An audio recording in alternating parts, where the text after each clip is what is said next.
The purpose of this presentation is just to give you a quick overview of risk from one particular point of view. So for the purposes of the next few minutes, just please assume I'm wearing my complete engineering persona. Risk is a real objective thing, and we're going to talk about what it means to measure it. The way in which we measure and talk about risk in a technical sense really gained its popularity through some studies of horses kicking soldiers. The question that was to be answered was, how much should we be worried? How dangerous is this phenomenon? How many soldiers do we lose? How do we think about this statistically? How do we work out whether the problem is getting better or worse? And the guy who was deputised to study this particular problem uncovered some much older mathematics by a guy called Poisson. And so he looked at the problem of horse kicks as a Poisson distribution. Now, a Poisson distribution is not the same as the most common type of statistics that you might be used to, which is based on a bell curve or normal distribution. In a Poisson distribution, we're dealing with events which arrive at a fairly constant rate, but their actual arrival is uncertain. So we can't really say, well, events happen every 2 days or events happen every 3 days. What we say instead is that over a given time period, say a month, then we expect on average for there to be a certain number of events. And we call that value lambda. So we might say, for example, that in an average month, we have 5 soldiers killed by getting kicked by their horses. Now, the implications of this are that the number will vary naturally. And it won't vary because of any particular cause. It will vary simply because we're randomly experiencing events. So even if the underlying risk stays exactly the same, in 1 month we might have 1 horse kick, in another month we might have 5 kicks, in another month 10 kicks, then back to 1, then back up to 7, then back down to 3.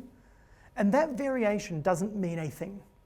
It's not because of the weather or because of the handling of the horses or how well the horses are fed or how the soldiers are. The underlying risk is exactly the same. It's just the actual number of events which is changing for that constant risk. So this is why, for example, you can see clusters of events which don't have any particular cause. So it might be that we go for an entire month and no one gets injured by horses. And we're sitting back and saying, isn't this great? We've totally solved the horse kicking problem. We've achieved mission 0 horse kicks. And then suddenly we have 5 events in a row. And we're thinking, what did we do wrong? Did we get complacent? Is there something particular about these 5 events? Who was responsible for these 5 horses? Who was responsible for these soldiers? Who slacked off? No, that's just what you expect for the same constant risk. Sometimes there's gaps, sometimes events comes together, and the gaps and the causes, the gaps and the clusters don't have causes. They're all just drawn from the same underlying distribution. So how do we make sense of this? We might make up a table and say, well, here's how many we had in 1 month, here's how many we had in the next month, here's how many in the next month, here's how many in the next month. Now, interestingly, to determine what's the average expected value, the first assumption we have to make is that lambda is not in fact changing. So in order to work out what the risk is, we first need to assume that the risk is roughly constant. If we assume that it's changing, all bets are off and we're never going to know what the risk is or was. So we draw up a table, we assume that the risk is roughly constant, and then we can say things like, well, the historical average is 10 per month. And we can also look at how much the events are spread and say whether in fact this does appear to be a random distribution. So we can check our assumption that it's underlying the same and underlying random. if there turns out to be any sort of pattern. For example, if it turned out that the numbers seemed to closer match a normal distribution, we should actually start being quite suspicious. But what we can't say is which month had the lowest risk. And we can't say for certain what the actual risk is. So we can say that the average was 10 per month, but remember, these numbers go up and down randomly. So we can't promise that these are an exactly typical 6 months.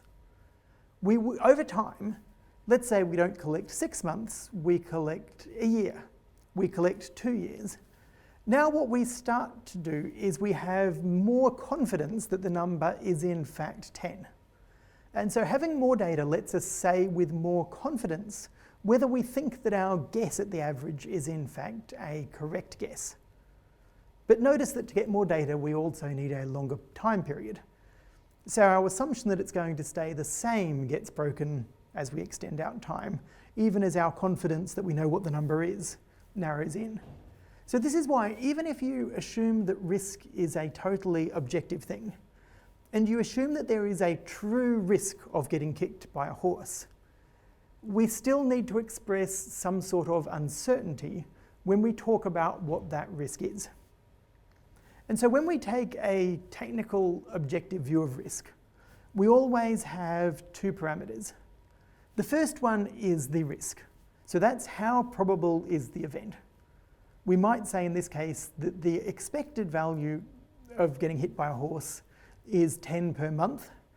We could divide that by the number of horses or by the number of people or by time and talk about the risk per soldier of getting kicked by a horse, or the risk per horse of a soldier getting kicked, or the risk per day of there being at least 1 horse kick on that particular day. We can make expressions of risk. But then we have a second value, which is our expression of uncertainty. How sure are we? And we always need to express both. So from the data we had before, we might say that the likelihood of getting kicked by a horse is, with 90% confidence, somewhere between 5 and 15 per month. As we get more data, we might say, well, with 90% confidence, we can say the value is between 8 and 12. Or with more confidence, we say, with 90% confidence, we think the value is between 9 and 11. So there's always a risk and then an attached uncertainty. And that holds regardless of the non-mathematical causes of uncertainty. So this is where we move then from technical risk into other forms of risk. When we realize that, let's say we're not sure if the total number of horse kicks is being reported. Let's say if there's some uncertainty about what counts as a kick or doesn't count as a kick.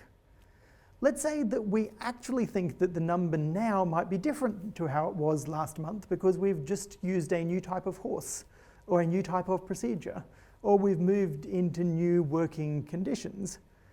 That's an extra thing on top of the uncertainty. We have risk, we have inherent mathematical uncertainty, then we have some more abstract, unknowable uncertainty.